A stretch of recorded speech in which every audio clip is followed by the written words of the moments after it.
তোর জন্য মাঠ থেকে কি সুন্দর নরম কচি কচি ঘাস নিয়ে এসেছি। মাধবীর গলার আওয়াজ পেতেই কপিলা মনের আনন্দে তার কাছে চলে আসে। মন ভরে ঘাস খেতে থাকে। আমার লক্ষ্মী গরু, পেট ভরে খা, আর কিছুদিনের মধ্যেই তো তোর সন্তান জন্ম নেবে। এই সময় তোকে যে একটু ভালো খাবার খাওয়াবো তারও সামর্থ্য নেই। এই ঘাস ছাড়া তোকে যে আর কিছুই দিতে পারি না।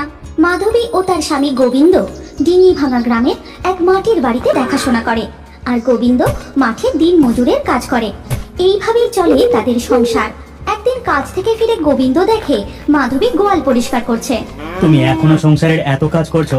তুমি যে গর্ভবতী, ভুলে গেছো নাকি? তুমি নিজের ভালো করে যত্ন নিচ্ছ তো? সময় খাওয়া দাওয়া করছো তো? হ্যাঁ, কিছুদিন পর ওরও যে সন্তান হবে, এই সময় ওরও তো একটু যত্ন নেওয়ার দরকার। কিন্তু আমরা যে ওকে ঘাস ছাড়া ভালো কিছু খেতেও দিতে পারি না। চিন্তা করো না গিন্নি, কপিলার বাচ্চা হলে আমাদেরও অভাবের সংসারে একটু সচ্ছলতা আসবে। ওর সন্তান দুধ পান করার পর যতটুকু। এবার চলো তো, অনেক বেলা হলো, তুমি হাত মুখ ধুয়ে একটু বিশ্রাম নাও। তুমিও তো সেই ভোর থেকে মাঠে কাজ করছো।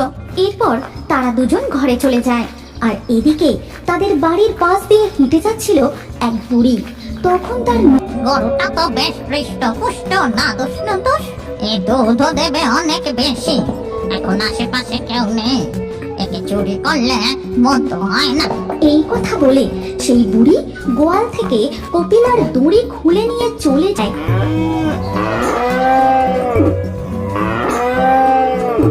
কিন্তু বুড়ি হাতে করে কপিলার মুখের সামনে কি যেন একটা করতেই কপিলা বশ হয়ে যায়। সে আর ডাকে না, একটু লাফালাফি। কি ব্যাপার বলো তো? কপিলা ওইভাবে ডেকে আবার শান্ত হয়ে গেল। দুদিন ধরে যা গরম পড়েছে, ওর মনে হয় গরমে খুব কষ্ট হচ্ছে। তুমি খেয়ে নিয়ে ওকে পুকুরে স্নান করিয়ে নিয়ে এসো, কেমন? ওদিকে বুড়ি কপিলাকে বশীভূত করে গ্রাম ছেড়ে জঙ্গলের পথে প্রবেশ করে। আরে আমার পেট ভরানোর এই মুরগিটা খাবো।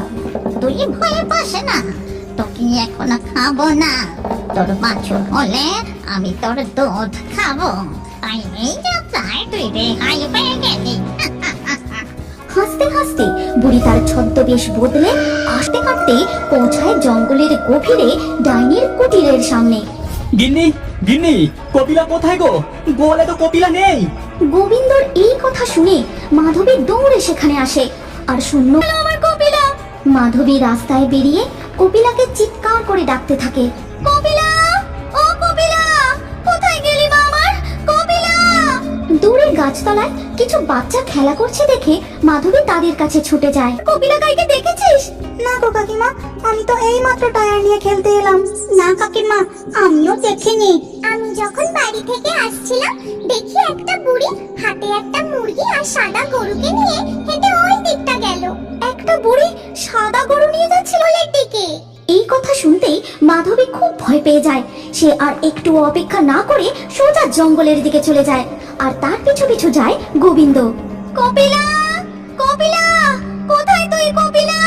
তুমি এইভাবে উত্তেজিত হয়ো না। আমাদের কপিলাকে যদি কোনো বুড়ি চুরি করে নিয়ে যায়, সে বেশি দূর যেতে পারবে না। আমরা তাকে ঠিক ধরে ফেলবো। প্রবেশ করে, কিন্তু কোথাও কপিলাকে না দেখতে পেয়ে মাধবী কান্নায় ভেঙে পড়ে।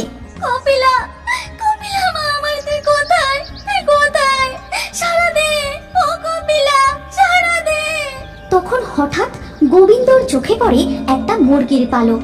ওই দেখো গিন্নি, বুড়িটা হাতে করে একটা মুরগিও নিয়ে যাচ্ছিল। হ্যাঁ, মুরগির কথা বললো বটে। গোবিন্দ ও মাধবী ওই পালকের থেকে আরো কিছুটা এগোতেই আরেকটি পালক চোখে পড়ে। গিন্নি, আমরা এই মুরগির পালক অনুসরণ করে এগিয়ে যাই। মনে হয় আমরা খুব কাছাকাছি। পথে প্রবেশ করে। কপিলা, ও কপিলা! তুমি একটা জিনিস লক্ষ্য করেছো? জঙ্গলের এইখানে কোনো পশু পাখির ডাক শোনা যাচ্ছে না, পুরো যেন থমথমে।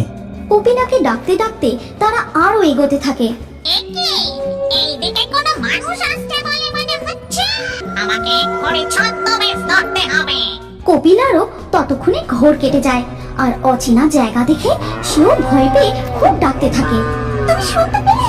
কপিলা মামা করে ডাকছে, তুমি শুনতে পেলে?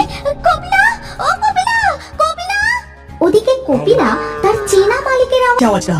মাধবী ও গোবিন্দ কপিলার আওয়াজ অনুসরণ করে এগোতেই দেখে একটা পরিত্যক্ত কুটিরের উঠানে কপিলাকে বাঁধা রয়েছে। উঠানে মুরগির পালক, পশু পাখির হাড় করে ভর্তি। মাধবী সবকিছু উপেক্ষা করে দৌড়ে গিয়ে কপিলাকে জড়িয়ে তখন ডাইনি বুড়ির ছদ্মবেশ ধরে কুটির থেকে বেরিয়ে আসে। ওটাই আমার গরু, তুই ওকে ছেড়ে দে। চোরের মায়ের বড় গলা, আমাদের গরু চুরি করে নিয়ে এসেছো, আবার বলছো ওটা তোমার গরু? আমি তোমার নামে মোড়ল মশাইয়ের কাছে নালিশ করব। তোমার শাস্তি পাওয়া উচিত। বুড়ি বয়সে চুরি, ছি ছি ছি ছি ছি। যত বড় মুখ নয় তত বড় কথা। ডাইনি বুড়ি লক্ষ্য করে মাধবীর সন্তান সম্ভবা। সেই মুখের সামনে তার হাত নিয়ে এসে বিড়বিড় করে কি সব মন্ত্র পড়ে। তারপর মাধবীর দিকে ধুলোর মতো ওকে ভুলে ছুঁড়ে ভাবছো আমাদের চোখকে ফাঁকি দিয়ে এখান থেকে পালাবে? পালানোর কোনো দরকার নেই। তুমি বুড়ি মানুষ, একবার ভুল করে ফেলেছো, তাই এবারের মতো ছেড়ে দিচ্ছি। গোবিন্দর কথা শুনে বুড়ি খিলখিল করে বাড়ির দিকে রওনা দেয়। তারপর তারা বাড়ি পৌঁছে কপিলাকে গোয়ালে বেঁধে দেয়। মা আমার, তোর কোনো কষ্ট হয়নি তো? দাঁড়া, আমি তোকে এক্ষুনি খেতে দিচ্ছি। মাধবী কপিলাকে খেতে দেয়। কপিলাও ঘাড় নেড়ে মনের হয়ে আসছে, মনে হয় এক্ষুনি ঝড় বৃষ্টি উঠবে। চলো আমরা ঘরে যাই। এরপর সন্ধ্যা থেকেই শুরু হয় প্রবল ঝড় বৃষ্টি। মাধবী ও গোবিন্দ রাতের খাওয়া দাওয়া করতে করতে কতক্ষণ হয়ে গেল, বৃষ্টি তো। তখন মেঘ জমে থাকবে, বৃষ্টি হবে। চলো আমরা এবার খেয়ে দিয়ে শুয়ে পড়ি। তারা খাওয়া দাওয়া সেরে শুয়ে পড়ে। তখন ঠিক মাঝরাত, বৃষ্টি হয়েই চলেছে। হঠাৎ মাধবীর প্রচন্ড পেটে যন্ত্রণা শুরু হয়।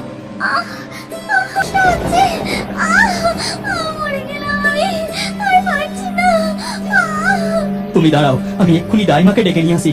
এরপর গোবিন্দ ভিজতে ভিজতে দাইমাকে ডেকে নিয়ে আসে। তারপর দাইমা ঘরে ঢুকে মাধবীকে দেখেই বাপরে বাপরে, কি হয়েছে দাইমা? মাধবীর খুব কষ্ট হচ্ছে, তুমি কিছু একটা করো। তোর বউয়ের গব্বে যে কারো কুদৃষ্টি পড়েছে। এই নজর নিশ্চয়ই কোনো অনবাদন অবস্থা।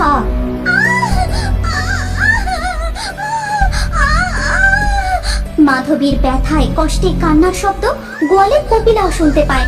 সে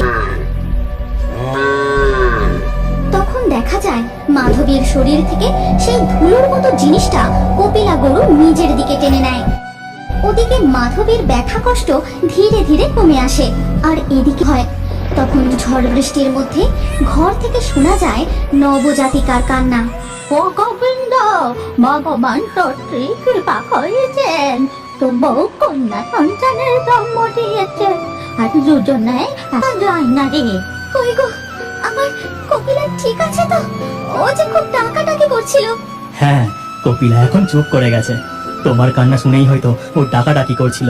এর পরের দিন সকালবেলা গোবিন্দ গোয়ালে গিয়ে দেখে কপিলা একটা সুন্দর বাছুরের জন্ম দিয়েছে। আর কপিলা কপিলা, তুই নড়ছিস না কেন? তুই এই কপিলা, কি হয়েছে তোর? কপিলা! আর এই কথা মাধবীর কানে পৌঁছতেই সেও সেখানে ছুটে আসে। হ্যাঁ গো, কপিলার মুক্তি, কপিলা, কপিলা! তুমি কি জানো তোমার নামও বন্ধুরা, ভিডিওটি ভালো লাগলে লাইক করে চ্যানেলটিকে সাবস্ক্রাইব করে দিও।